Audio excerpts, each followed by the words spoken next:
شروع اللہ کا نام لے کر جو بڑا مہربان نہایت رحم والا ہے۔ یاسین، حکمت بھرے قرآن کی قسم، تم یقیناً پیغمبروں میں سے ہو، بالکل سیدھے راستے پر۔ یہ قرآن اس ذات کی طرف سے اتارا جا رہا ہے جس کا اقتدار بھی کامل ہے، جس کی رحمت بھی کامل، تاکہ تم ان لوگوں کو خبردار کرو جن کے باپ داداؤں کو پہلے خبردار نہیں کیا گیا تھا، اس لیے وہ غفلت میں پڑے ہوئے ہیں۔ حقیقت یہ ہے کہ ان میں سے اکثر لوگوں کے بارے میں بات پوری ہو چکی ہے، اس لیے وہ ایمان نہیں لاتے۔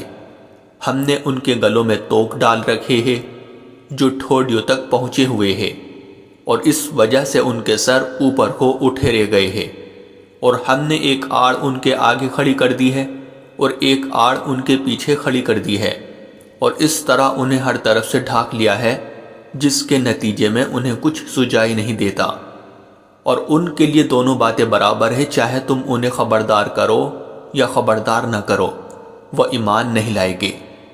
تم تو صرف ایسے شخص کو خبردار کر سکتے ہو جو نصیحت پر چلے اور خدا رحمان کو دیکھے بغیر اس سے ڈرے۔ چنانچہ ایسے شخص کو تم مغفرت اور باعزت اجر کی خوشخبری سنا دو۔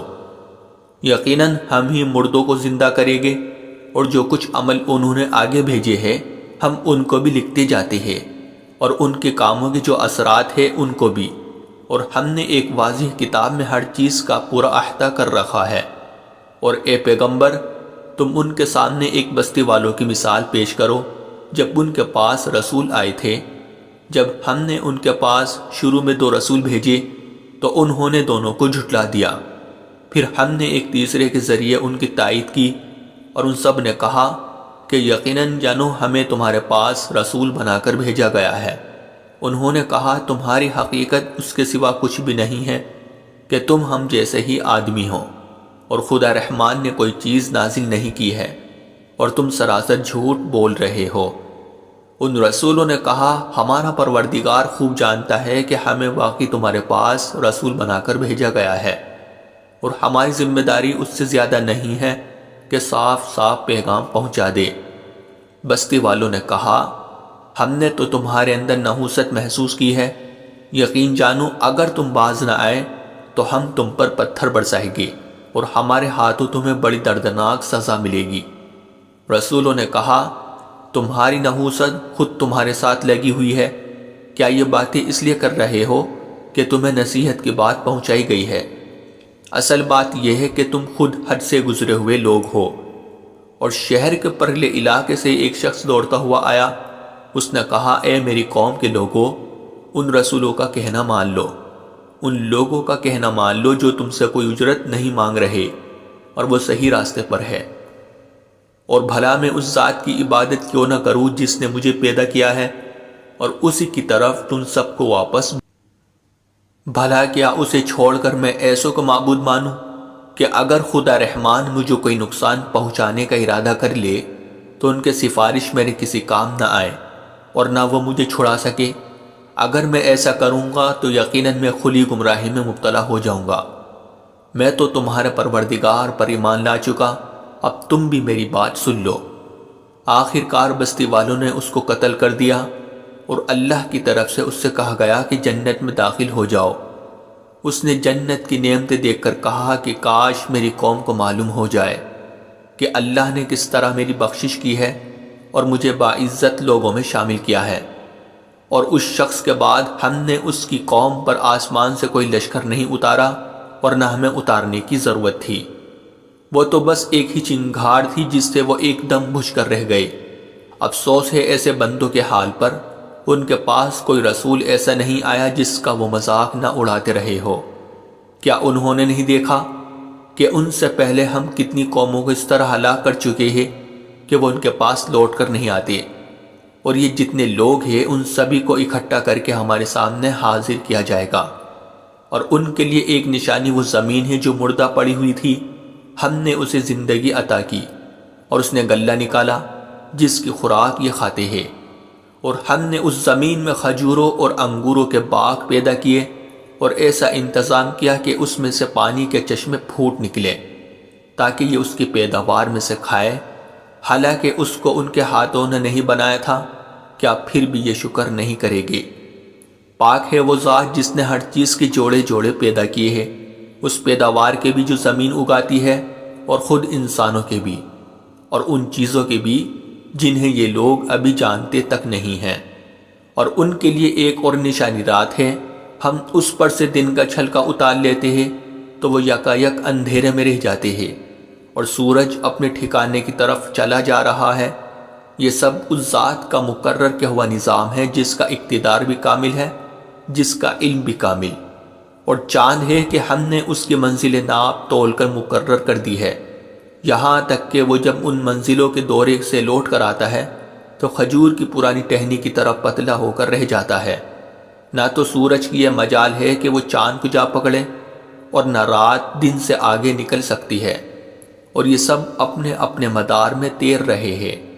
اور ان کے لیے ایک اور نشانی یہ ہے کہ ہم نے ان کی اولاد کو بھری ہوئی کشتی میں سوار کیا، اور ہم نے ان کے لیے اسی جیسی اور چیزیں بھی پیدا کی جن پر یہ سواری کرتے ہیں، اور اگر ہم چاہیں تو انہیں غرق کر ڈالے، جس کے بعد نہ تو کوئی ان کی فریاد کو پہنچے اور نہ ان کی جان بچائی جا سکے۔ لیکن یہ سب ہماری طرف سے ایک رحمت ہے، اور ایک معین وقت تک زندگی کا مزہ اٹھانے کا موقع ہے جو انہیں دیا جا رہا ہے۔ اور جب ان سے کہا جاتا ہے کہ بچو اس عذاب سے جو تمہارے سامنے ہیں اور جو تمہارے مرنے کے بعد آئے گا تاکہ تم پر رحم کیا جائے، تو وہ ذرا کان نہیں دھرتے، اور ان کے پروردگار کی نشانیوں میں سے کوئی نشانی ایسی نہیں آتی جس سے وہ منہ نہ موڑ لیتے ہو۔ اور جب ان سے کہا جاتا ہے کہ اللہ نے تمہیں جو رزق دیا ہے اس میں سے غریبوں پر بھی خرچ کرو، تو یہ کافی لوگ مسلمانوں سے کہتے ہیں کہ کیا ہم ان لوگوں کو کھانا کھلائے جنہیں اگر اللہ چاہتا تو خود کھلا دیتا۔ مسلمانوں، تمہاری حقیقت اس کے سوا کچھ بھی نہیں کہ تم کھلی گمراہی میں پڑے ہوئے ہو۔ اور کہتے ہیں کہ یہ قیامت کا وعدہ کب پورا ہوگا؟ مسلمانوں بتاؤ اگر تم سچے ہو۔ دراصل یہ لوگ بس ایک چنگھاڑ کا انتظار کر رہے ہیں جو ان کی اجت بازی کے عین درمیان انہیں آ پکڑے گی۔ پھر نہ یہ کوئی وصیت کر سکے گی اور نہ اپنے گھر والوں کے پاس لوٹ کر جا سکے گی۔ اور سور پھونکا جائے گا تو یکایک یہ اپنی قبروں سے نکل کر اپنے پروردگار کی طرف تیزی سے روانہ ہو جائے گے۔ کہے گے کہ ہے ہماری کمبختی، ہمیں کس نے ہمارے مرکز سے اٹھا کھڑا کیا ہے؟ جواب ملے گا کہ یہ وہی چیز ہے جس کا خدا رحمان نے وعدہ کیا تھا اور پیغمبروں نے سچی بات کہی تھی، اور کچھ نہیں، بس ایک زور کی آواز ہوگی جس کے بعد یہ سب کے سب ہمارے سامنے حاضر کر دیے جائیں گے۔ چنانچہ اس دن کسی شخص پر کوئی ظلم نہیں ہوگا، اور تمہیں کسی اور چیز کا نہیں بلکہ انہی کاموں کا بدلہ ملے گا جو تم کیا کرتے تھے۔ جنت والے لوگ اس دن یقیناً اپنے مشغلے میں مگن ہوگے، اور وہ ان کی بیویاں گھنے سایوں میں آرام دانشتوں پر ٹیک لگائے ہوئے ہوگے۔ وہاں ان کے لیے میوے ہوگے اور انہیں ہر وہ چیز ملے گی جو وہ منگوائے گے۔ رحمت والے پروردگار کی طرف سے انہیں سلام کہا جائے گا، اور کافروں سے کہا جائے گا کہ اے مجرموں، آج تم مومنوں سے الگ ہو جاؤ۔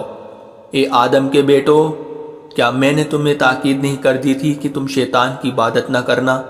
وہ تمہارا کھلا دشمن ہے، اور یہ کہ تم میری عبادت کرنا، یہی سیدھا راستہ ہے۔ اور حقیقت یہ ہے کہ شیطان نے تم میں سے ایک بڑی خلقت کو گمراہ کر ڈالا، تو کیا تم سمجھتے نہیں تھے؟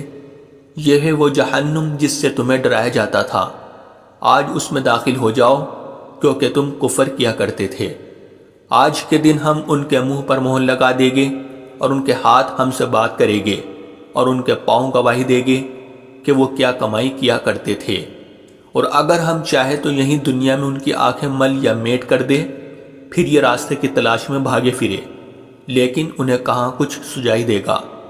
اور اگر ہم چاہیں تو ان کی اپنی جگہ پر بیٹھے بیٹھے ان کی صورتیں اس طرح مسخ کر دے کہ یہ نہ آگے بڑھ سکے۔ اور ہم جس شخص کو لمبی عمر دیتے ہیں اسے تخلیقی اعتبار سے الٹ ہی دیتے ہیں، کیا پھر بھی انہیں عقل نہیں آتی؟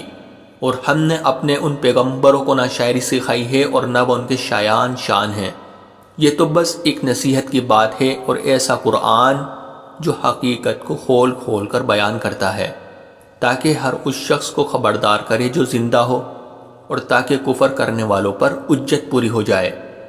اور کیا انہوں نے یہ نہیں دیکھا کہ ہم نے اپنے ہاتھوں کی بنائی ہوئی چیزوں میں سے ان کے لیے موشی پیدا کیے اور یہ ان کے مالک بنے ہوئے ہیں، اور ہم نے ان موشیوں کو ان کے قابو میں دے دیا ہے، چنانچہ ان میں سے کچھ وہ ہیں جو ان کی سواری بنے ہوئے ہیں اور کچھ وہ ہیں جنہیں یہ کھاتے ہیں۔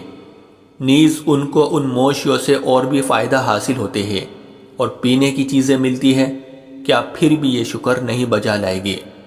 اور انہوں نے اللہ کو چھوڑ کر اس امید پر دوسرے خدا بنا رکھے ہیں کہ انہیں ان سے مدد ملے، حالانکہ ان میں یہ طاقت ہی نہیں ہے کہ ان کی مدد کر سکے، بلکہ وہ ان کے لیے ایک ایسا مخالف لشکر بنے گے جسے قیامت میں ان کے سامنے حاضر کر لیا جائے گا۔ غرض اے پیغمبر ان کی باتیں تمہیں رنجیدہ نہ کرے، یقین جانو ہمیں سب معلوم ہے کہ کیا کچھ چھپاتے اور کیا کچھ ظاہر کرتے ہیں۔ اور کیا انسان نے یہ نہیں دیکھا کہ ہم نے اسے نطفے سے پیدا کیا تھا، پھر اچانک وہ خلم کھلا جھگڑا کرنے والا بن گیا؟ ہمارے بارے میں تو وہ باتیں بناتا ہے اور خود اپنی پیدائش کو بھلا بیٹھا ہے، کہتا ہے کہ ان ہڈیوں کو کون زندگی دے گا جبکہ وہ گل چکی ہوگی۔ کہہ دو کہ ان کو وہی زندگی دے گا جس نے انہیں پہلی بار پیدا کیا تھا، اور وہ پیدا کرنے کا ہر کام جانتا ہے۔ وہی ہے جس نے تمہارے لیے سرسبز درخت سے آگ پیدا کر دی ہے، پھر تم ذرا سی دیر میں اس سے سلگانے کا کام لیتے ہو۔ بھلا جس ذات نے آسمانوں اور زمین کو پیدا کیا ہے، کیا وہ اس بات پر قادر نہیں ہے کہ ان جیسوں کو دوبارہ پیدا کر سکے؟ کیوں نہیں، جبکہ وہ سب کچھ پیدا کرنے کی پوری مہارت رکھتا ہے۔ اس کا معاملہ تو یہ ہے کہ جب وہ کسی چیز کا ارادہ کر لے تو صرف اتنا کہتا ہے کہ ہو جا، بس وہ ہو جاتی ہے۔ غرض پاک ہے وہ ذات جس کے ہاتھ میں ہر چیز کی حکومت ہے، اور اسی کی طرف تم سب کو آخر کار لے جایا جائے گا۔